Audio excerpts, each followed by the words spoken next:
राजा जनक ने दशरथ को सीता के स्वयंवर में नहीं किया था आमंत्रित। रामायण काल में राजा जनक के राज्य में एक व्यक्ति का विवाह हुआ। जब वह पहली बार अपने ससुराल जा रहा थे, तो रास्ते में चलते चलते उससे एक जगह दलदल मिला जिसमें एक गाय फंसी हुई थी और वो लगभग मरने ही वाली थी। उसने सोचा कि गाय तो कुछ देर में मरने वाली ही है, पर कीचड़ में जाने पर मेरे कपड़े तथा जूते खराब हो जाएंगे, इसलिए वह गाय के ऊपर पैर रखकर आगे बढ़ने लगा। जैसे ही वह आगे बढ़ा, गाय ने तुरंत दम तोड़ दिया तथा शाप दिया कि जिसके लिए तू जा रहा है उसे देख नहीं पाएगा, यदि देखेगा भी तो वह मृत्यु को प्राप्त हो जाएगी। वह व्यक्ति अब दुविधा में फंस गया और गौ शाप से मुक्त होने का विचार करने लगा। ससुराल पहुंचकर वह दरवाजे के बाहर घर की ओर पीठ करके बैठ गया और यह विचार करने लगा कि यदि पत्नी पर नजर पड़ी तो वह मर जाएगी। परिवार के अन्य सदस्यों ने उसको घर के अंदर चलने का काफी अनुरोध किया, किंतु वह नहीं गया और न ही रास्ते में घटित घटना के बारे में किसी को बताया। उसकी पत्नी को जब पता चला तो उसने कहा कि चलो मैं ही चलकर उन्हें घर के अंदर लाती हूँ।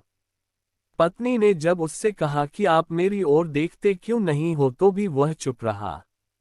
काफी अनुरोध करने के उपरांत उसने रास्ते का सारा वृतांत कह सुनाया। पत्नी ने कहा कि मैं भी पतिव्रता स्त्री हूँ, मैं देखती हूँ ऐसा कैसे हो सकता है, आप मेरी ओर देखो।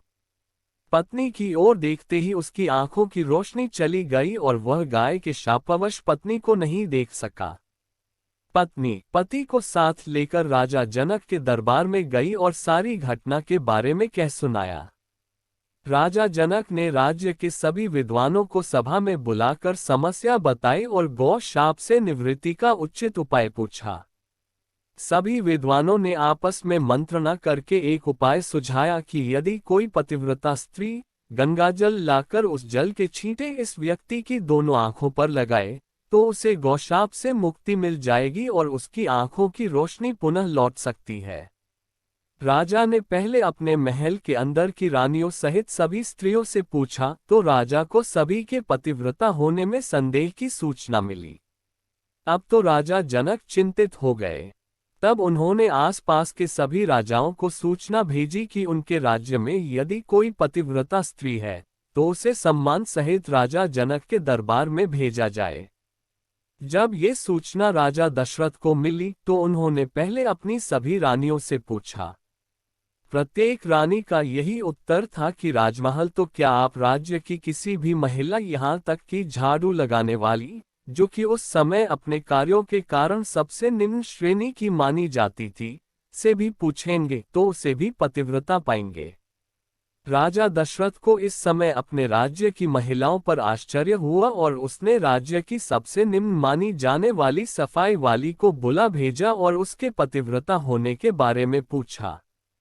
उस महिला ने स्वीकृति में गर्दन हिला दी। तब राजा ने ये दिखाने के लिए कि अयोध्या का राज्य सबसे उत्तम है, उस महिला को ही राज सम्मान के साथ जनकपुर भेज दिया। राजा जनक ने उस महिला का पूर्ण राजसी ठाट बाट से सम्मान किया और उसे समस्या बताई। उस महिला ने कार्य करने की स्वीकृति दे दी। महिला छलनी लेकर गंगा किनारे गई और प्रार्थना की, हे गंगा माता, यदि मैं पूर्ण पतिव्रता हूं तो गंगाजल की एक बूंद भी नीचे नहीं गिरनी चाहिए। प्रार्थना करके उसने गंगाजल को छलनी में पूरा भर लिया और पाया कि जल की एक बूंद भी नीचे नहीं गिरी। तब उसने ये सोचकर कि यह पवित्र गंगाजल कहीं रास्ते में छलककर नीचे नहीं गिर जाए, उसने थोड़ा सा गंगाजल नदी में ही गिरा दिया और पानी से भरी छलनी को लेकर राजदरबार में चली आई। राजा और दरबार में उपस्थित सभी नर नारी ये दृश्य देख आश्चर्यचकित रह गए तथा उस महिला को उस व्यक्ति की आंखों पर छींटे मारने का अनुरोध किया और पूर्ण राज सम्मान देकर काफी उपहार भी दिया गया। जब उस महिला ने अपने राज्य को वापस जाने की अनुमति मांगी तो राजा जनक ने अनुमति देते हुए जिज्ञासावश उस महिला से उसकी जाति के बारे में पूछा। महिला द्वारा अपनी निम्न जाति बताए जाने पर राजा जनक आश्चर्यचकित रह गए। सीता स्वयंवर के समय यह विचार कर कि जिस राज्य की सफाई करने वाली इतनी पतिव्रता हो सकती है, तो उसका पति कितना शक्तिशाली होगा।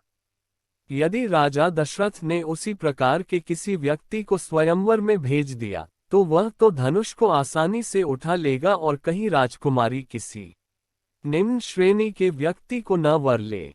इसी वजह से राजा जनक ने दशरथ को सीता के स्वयंवर में निमंत्रण नहीं भेजा। किंतु भगवान की लेखनी को कौन मिटा सकता है।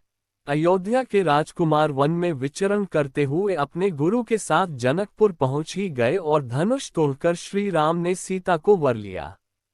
तो दोस्तों, कैसी लगी आपको ये कहानी? यदि अच्छी लगी तो लाइक और चैनल को सब्सक्राइब करें।